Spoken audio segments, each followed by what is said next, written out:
नमस्कार विद्यार्थी मित्रांनो, मी अंकुश सर, व्हेक्टर एज्युकेशनचा फाउंडर. ऍक्च्युली खूप दिवसापासून ऑनलाईनच्या विद्यार्थ्यांचे फोन येत होते की सर ईईसी बद्दल थोडं प्रॉपरली गाईड करा. की ईईसी जो सब्जेक्ट आहे आपला इस्टिमेशन अँड कॉन्ट्रॅक्टिंगचा, मी बोलत आहे फोर्थ सेमिस्टर इलेक्ट्रिकल इंजिनिअरिंग या ब्रँच मधून. I am talking about the case scheme. ठीक आहे ना. मॅक्झिमम मुलांचे म्हणत होते की सर ईईसीचा स्टडी कसं करायचं ते सांगा. आफ्टर दॅट की ईईसीचा पेपर कसा येतो, खूप त्रास होतो. मी समजू शकतो, ईईसी एकटच नाहीये, त्याच्यासोबत डीएमटी पण आहे, तुम्हाला पण माहिती आहे, यूडब्ल्यू पण आहे. इलेक्ट्रॉनिक्सच्या रिलेटेड अजून एक सब्जेक्ट आहे ज्याचं नाव आहे डेम.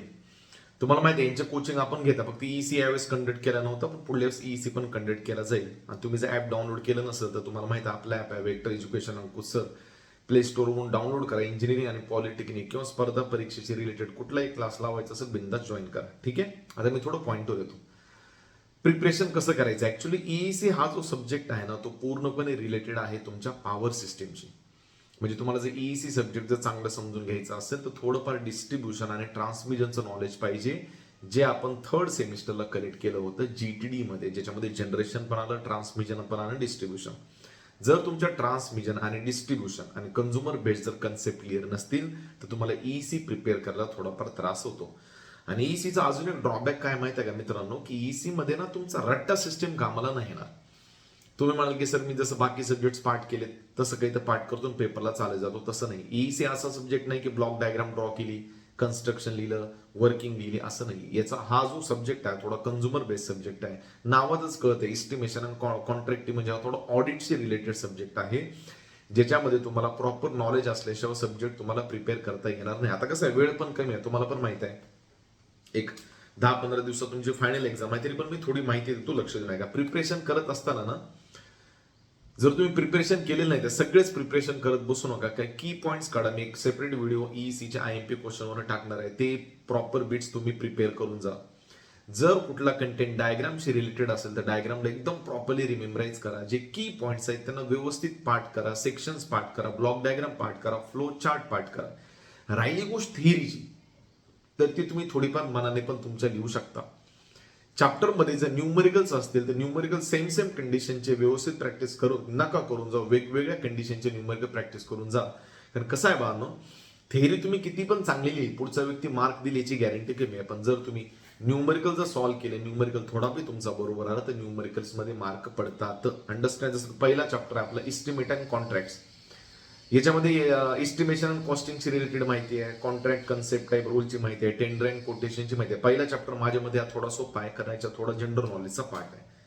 दुसरा चॅप्टर आहे गाईज आपला डोमेस्टिक अँड कमर्शियल इन्स्टॉलेशन. हा पण थोडा इंटरेस्टिंग चॅप्टर, जर तुम्ही प्रॉपरली स्टडी केला तर. वेगवेगळ्या प्रकारचे लोड असतात आपल्या ब्रँचमध्ये. डोमेस्टिक लोड आहे, इंडस्ट्रियल लोड आहे, कमर्शियल लोड आहे. या लोडची पूर्ण माहिती याच्यामध्ये दिलेली आहे. इन्स्टॉलेशनची माहिती याच्यामध्ये दिलेली आहे. सो फ्लो चार्ट्स वगैरे प्रॉपरली रीड करून जा. ज्या फ्लो चार्ट्सला किंवा ब्लॉक डायग्रामला ड्रॉ करून ना तुम्ही बाकीची जी माहिती आहे ती स्वतः लिहू शकता, ज्याला आपण साध्या भाषेत पॅरलल आन्सर असं म्हणतो. ठीक आहे. डिझाईन वगैरे व्यवस्थित रिमेंबराइज करून जा. नंबर 3 आहे इंडस्ट्रियल इन्स्टॉलेशन. नंबर 4 आहे पब्लिक लाइटिंग इन्स्टॉलेशन. आणि नंबर 5 आहे डिस्ट्रीब्युशन लाईन. हे कसं आहे, थोडं पॉवर सिस्टीमची सिलेबस रिलेटेड असल्यामुळे मुलांना थोडं बोरिंग वाटतं. बोरिंग का वाटतं, जसं इलेक्ट्रॉनिक्सचा सिलेबस असतो, मशीनचा सिलेबस असतो, त्याच्यात काहीतरी दिसतं आपल्याला. सो मुलांना पाठवतो. पण माझं काय म्हणणं आहे, वेळ जर तुमचा अजून व्यवस्थित प्रिपरेशन झालं नसेल, सगळंच करतो या हेतूने बसू नका. की पॉइंट्स बाहेर काढा, स्वतःच्या प्रॉपरली नोट्स बनवा. नोट्स बनवायला जास्त वेळ लागत नाही. दिवसातून 3-4 तास बी तुम्ही प्रॉपरली बसले एका सब्जेक्टला घेऊन, चांगल्या नोट्स तुमच्या फ्री हँड बनतात. नोट्समध्ये तेच कंटेंट लिहा जे कंटेंट तुम्ही व्यवस्थित एक्झामला जाताना रिवाइज करू शकता. बाकीचे कंटेंट तुम्ही तुमच्या मनाने लिहू शकता. तर मी तर हे सांगेल की ईसीच्या आयएमपी मी चा एक व्हिडिओ टाकणार आहे. तुम्हाला जर आयएमपी पाहिजे पण असतील किंवा आयएमपीज मध्ये तुम्हाला थोडे रिव्हिजन लेक्चर्स पण पाहिजे असतील तर आपल्या ऍपवर तुम्हाला एक कोर्स लॉन्च करता आयएमपी क्वेश्चनचा, जो एकदम कमी पैशाचा असेल. तो घेऊन तुम्ही तिथून पण आयएमपी डाउनलोड करू शकता आणि ते आयएमपी प्रिपेअर करून एक्झामला जाऊ शकता.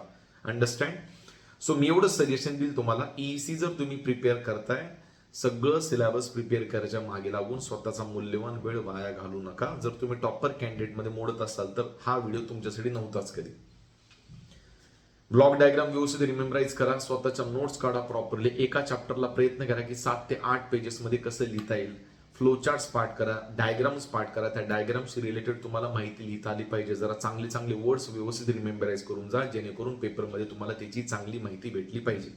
राहिली गोष्ट पेपर प्रेझेंटेशनमध्ये पहिले 2-3 पेजेस थोडे चांगले लिहा, कारण ईसी मध्ये पहिले 2 पेजेस प्रॉपरली चेक केले जातील. पहिल्या 2 पेजेसमध्ये 19-20चा फरक करायचा नाही, फेकाफेकी करायची नाही. तुम्ही नंतर थोडीफार पॅरल फेकाफेकी केली तर चालून जातं. मी तर म्हणेल फेकाफेकी करूच नका. पण पहिल्या 2-3 पेजेसमध्ये चुकून पण हा प्रयत्न करायचा नाही. तुम्हाला याच्याशी काही अजून काही क्युरी वाटली ना तर 100% कमेंटमध्ये मेन्शन करा. बघतो मी त्याच्यावर काही करता आलं तर तुम्हाला. पण यावेळेस मी ईसी घेऊ शकलो नाही कारण माझा शेड्यूल खूप टाईट होता. पण पुढच्या वेळेस मी ईसी घेणार आहे. तुम्हाला माहिती आहे पुढचे जे सेमिस्टरचे सब्जेक्ट आहेत आपले, तो सब्जेक्ट आहे आपला switch gear and protection, industrial estimation आणि मॅडमचा एक सब्जेक्ट आहे. तुम्हाला 3 महिन्याची इंटर्नशिप असते पोरांनो. इंटर्नशिपमुळे भरपूर अकॅडमिकचा लॉस होतो. So I kind request, paper झाल्या कोर्सेस लॉन्च केले जातील. चुपचाप आपल्या ऍपला जायचं, कोर्सेस जॉईन करायचे आणि घरी बसून लेक्चर अटेंड करायचे. का? कारण याच्यामुळे तुमचं अकॅडमिक वाया जाता कामा नये. तुम्हाला माहिती आहे आपल्या क्लासचा रिझल्ट 17 जिल्ह्याचे टॉपर आपल्या क्लास आहेत. मुद्दाम मी सगळीकडे ते सांगितलेलं नाही, अजून कुठून पण होती मागे लागून बसेल म्हणून. त्याच्यामुळे ठीक आहे. सो ऍप डाउनलोड करा आणि काही क्युरी कमेंटमध्ये मेन्शन करा. सगळ्यांना माझ्याकडून best of luck. Vector education best of luck. Thank you.